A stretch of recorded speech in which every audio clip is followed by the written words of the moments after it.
So what has been your career highlight so far, Hmm. or do you Mhm. think that you haven't achieved that yet?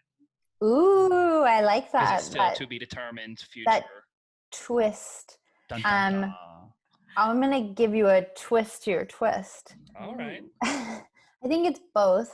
Oh, I think I've got to answer for both. I think the career highlight was the book just came out in France. oh, Um, and that's awesome. I thank you. used to have a clapping sound, but since we got such high technology, I don't have it. So Yes, you did. Thank you. congrats. That's Thank really you. cool.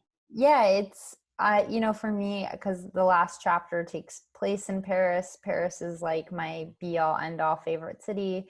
Do you have the Um, purse nearby? no, I wish, because I'm moving, it's like It's hidden far away. away. Yeah. Okay. But Sweet. I feel very seen right now, so thank you. Um, but then what we're talking about is at the end of the book, I go on a trip to Paris and I finally believe in myself enough to buy a Chanel bag, Okay. which sounds very frivolous, Mm-hmm. and it is. And after a life of hardship and neglect, I'm like all about like fuck like yes, like Yes. I deserve a nice thing Yes. Buy that's just yourself those effing nice. lilies. Yep. Yes. Yeah, exactly. I remember reading the book and feeling, and I think what you said, like feeling seen, but it was so under relatable. It was relatable. I understood when you were in Paris and you were soaking everything in. And it's also ties into that kindness. Yeah. Self kindness and self love are so important. And once you have that, it radiates. It Yeah. radiates through your skin and the color of your life, everything.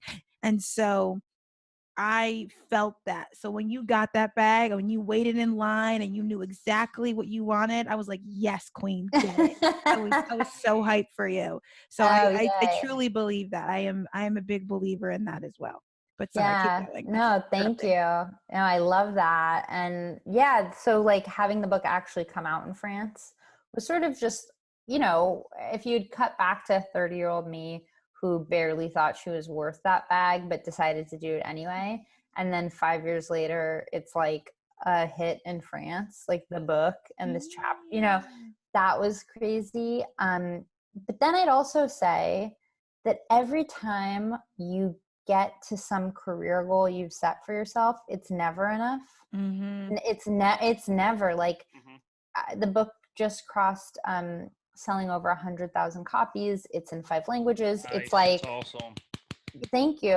It's like, but I only say that to say, so do you think that I am like fully fulfilled and like I've done it, the end? Oh, like wow, I really, or do you think I'm like, what more can I do? What's Yes. next? What's next? I'm going to do Yeah. that second option. Yep. Yeah. I think it's always Yeah. that way. I think it is too. I don't think everyone's ever satisfied. No, so I mean the basics. So like what I'm getting at is just I don't even think there is a like career goal is what I'm learning, is that it's just actually how do I show up to things? Not like what do I get in the end, but how did I show up? How did I use my time? Um, and I'm really having to beat it into my brain and soul that outcomes just they can't mean much to me because they're so fake. They last for 1 second if you feel it at all, then Mhm. it's gone. So it's more, I'm trying to learn how it's more important to really enjoy the process, which is, it's been so enjoyable because I've met such cool people like both of you through this. Like Oh, we wouldn't thank have, you. We're in that. That's amazing. like we wouldn't have crossed paths Yes. That's true. had it not been for the book. And what matters the most in life, like I think pretty emphatically, is the bonds you create with other humans with the time you've Yeah, got. Mm-hmm. absolutely. That's 2,000,000% right. I think, and it's something that